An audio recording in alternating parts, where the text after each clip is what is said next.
These comments lack balance and proportionality, downplaying civilian casualties inflicted by terrorist attacks while disregarding the crime by miscreants who deliberately disrupt public services. These elements are not protesters but active participants in a broader campaign of lawlessness and violence. These elements are operating in collusion with terrorists. शरपसंद अनासर जानबूझकर अवामी खदमत में खलल और शहरियों की आज़ादाना नकलो हरकत में रुकावटें पैदा कर रहे हैं। तर्जुमान दफ्तर खारजा शफकत अली खान के इस्लामाबाद में हफ्तावार प्रेस ब्रीफिंग। कहा, शरपसंद अनासर के जराइम और इंसानी हुकूक की खिलाफ वर्जियाँ नज़रअंदाज नहीं की जा सकती। एहतजाज की आड़ में दहशत गर्दों के साथ मिली भगत साबित हो चुकी है। रियासती इकदाम को रोकने के लिए मुनज़्ज़म रुकावटें खड़ी की जा रही हैं। दहशत गर्दों की मदद के लिए सड़कों की बंदिश और दीगर तकरीबी सरगर्मियाँ नाकाबिले कबूल हैं। तर्जुमान दफ्तर खारजा ने कहा कि डिस्ट्रिक्ट अस्पताल कोयटा पर धावा और 5 दहशत गर्दों की लाशें जबरदस्ती कब्जे में लेना शरपसंदों और दहशत गर्दों के गठजोड़ का सबूत है। कानून की अमलदारी हर सूरत यकीनी बनाई जाएगी।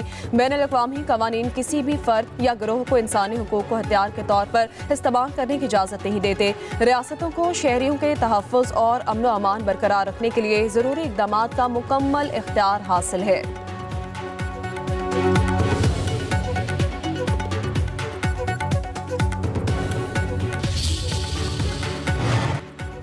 वज़ीर दाखिला मोहसिन नकवी से अमरीका की कायम मकाम सफ़ीर नेटली बेकर की मुलाकात। कायम मकाम अमरीकी सफ़ीर की जाफर एक्सप्रेस और दीगर दहशतगर्द हमलों की मजम्मत, दहशत गर्दी के खिलाफ बाहमी इश्तराक कार में इजाफे समेत 2 तरफ़ा रवाबित और ताउन बढ़ाने पर बातचीत की गई। रवां साल जून में काउंटर टेररिज्म डायलॉग करने पर इत्तफाक। वज़ीर दाखिला मोहसिन नकवी ने कहा कि दहशत गर्दी आलमी मसला है, इससे निमटने के लिए मिलकर काम करना होगा। अमरीकी सदर के मशकूर हैं कि उन्होंने दहशत गर्दी के खिलाफ जंग में पाकिस्तान की काविशों को सराहा।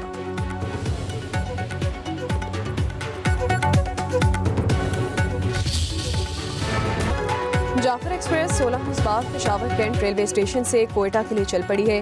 ट्रेन को कौमी परचम, रंग बिरंगी झंडियों और गुब्बारों से सजाया गया। रेलवे हुकाम के मुताबिक पेशावर से 28 मुसाफिर रवाना हुए। ट्रेन में 280 मुसाफिरों ने रिजर्वेशन हासिल की है। जाफर एक्सप्रेस पेशावर से पंजाब और फिर सिंध के बाद बलूचिस्तान में दाखिल होगी। ये वाहिद ट्रेन है जो 4 सूबों से गुजरती है और मुसाफिरों को सर्विस फराहम कर रही है। जाफर एक्सप्रेस 34 घंटे सफर के बाद कल शाम 5 बजे कोयटा पहुंचेगी। वफाकी वज़ीर अमीर मकाम ने जाफर एक्सप्रेस रवानगी का इफ्तिताह और दुआ की। मीडिया से गुफ्तगू करते हुए कहा, सिक्योरिटी की खामियों को दूर करने की कोशिश की गई है। वज़ीर आज़म और आर्मी चीफ मुल्क की सलामती के लिए पुरज़्म है। दहशत गर्दों के अज़ाइम को कामयाब नहीं होने देंगे। कौम ने पहले भी इस नासूर का मुकाबला किया, आइंदा भी करेगी।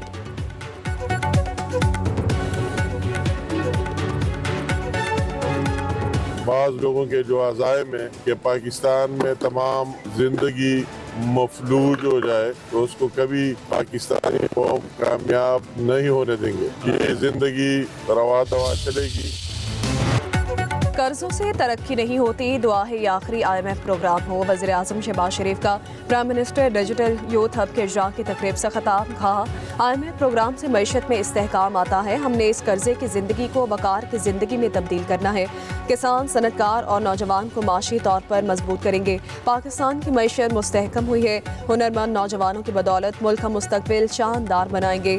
दूसरी तरफ वज़ीर आज़म से हुआवे के चीफ एग्जीक्यूटिव ऑफिसर एथनसन की ज़ेर क़यादत 5 रुकनी वक्त मुलाकात की। शहबाज शरीफ ने कहा कि पाकिस्तानी नौजवानों को IT के शोबे में फ़नी तरबियत की फराहमी हुकूमत की अव्वलीन तरजीह है। हुआवे के साथ ठोस और तवील मुद्दती शराकत चाहते हैं। हुआवे की ICT तरबियती प्रोग्राम से IT बरामदात में इजाफा होगा।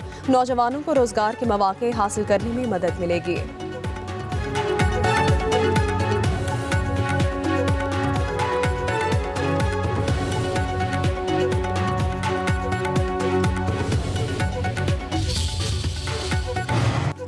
IMF ने बिजली टैरिफ में सिर्फ ₹1 कमी की इजाज़त दे दी है। ये रिलीफ कैप्टो पावर प्लांट्स पर लेवी से हासिल रेवेन्यू से दिया जाएगा। कैप्टो पावर प्लांट्स की जानिब से गैस के इस्तेमाल पर लेवी आयद की गई है। हुकूमत की जानिब से बिजली सार्फिन के लिए रिलीफ पैकेज पर काम जारी है। IMF के साथ वर्किंग मंजूरी से पैकेज का ऐलान किया जाएगा।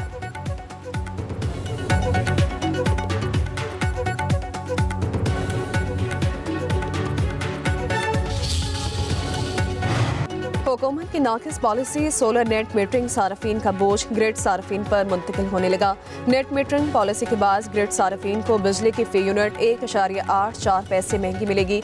गुज़िश्ता साल दिसंबर में 159 अरब रुपए का बोझ ग्रिड पर मुंतकिल हुआ। रवां साल ग्रिड सार्फिन पर बोझ की रकम 224 अरब रुपए तक जाने का खदशा है।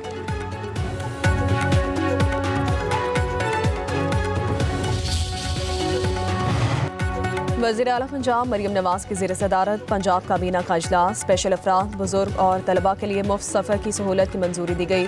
तलबा के लिए ट्रांसपोर्ट कार्ड जारी करने की तजवीज़ का जायज़ा लिया। जिनसी जराइम के लिए स्पेशल इन्वेस्टिगेशन यूनिट के क़याम की मंजूरी दी। भक्कर और भावलनगर में एयरपोर्ट बनाने का उसूली फैसला। ज़िला भक्कर में एयर एम्बुलेंस सर्विस के लिए एयर स्ट्रैप की तामीर के फंड्स की मंजूरी दी गई। वज़ीर आला पंजाब मरियम नवाज का ट्रैफिक चालान जुर्माने की वसूली यकीनी बनाने का हुक्म।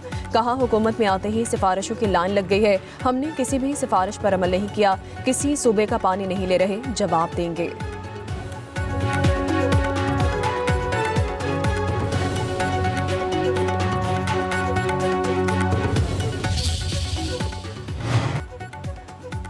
बानी पीटीआई ने 190 मिलियन पाउंड केस में सजा मअतली की दरखास्त जल्द मुकर्रर करने की मुतफर्रिक दरखास्त दायर कर दी। इस्लामाबाद हाई कोर्ट में बैरिस्टर सलमान सफ्तर के जरिए दरखास्त दायर की गई। मौक़िफ़ अपनाया कि सजा मअतली का केस 24 मार्च को समाअत के लिए मुकर्रर था। मरकजी वकील कत्ल के मुकदमे में सुप्रीम कोर्ट में मसरूफ रहे। अदालत ने मुख्तसर कॉस्टलिस्ट की वजह से सजा मअतली दरखास्त ईद के बाद तक मुलतवी कर दी। इस्तदा है कि सजा मअतली दरखास्त मरकजी अपील के साथ ईद से कबल मुकर्रर की जाए।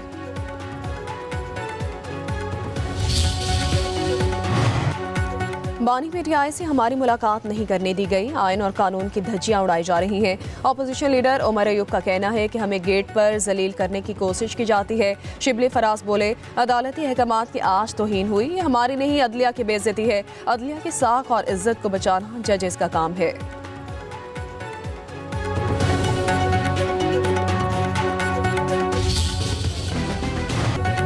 और 1000 महीनों से अफजल रात शब कदर आज अकीदत व एहतराम के साथ मनाई जाएगी। रमज़ान मुबारक के आखिरी अशरे की ताक रातों में सबसे फजीलत वाली रात फर्जंदान इस्लाम घर और मसाजिद में नवाफिल अदा करेंगे। मसाजिद में इबादत के लिए खुसूसी इंतजाम किए जाएंगे।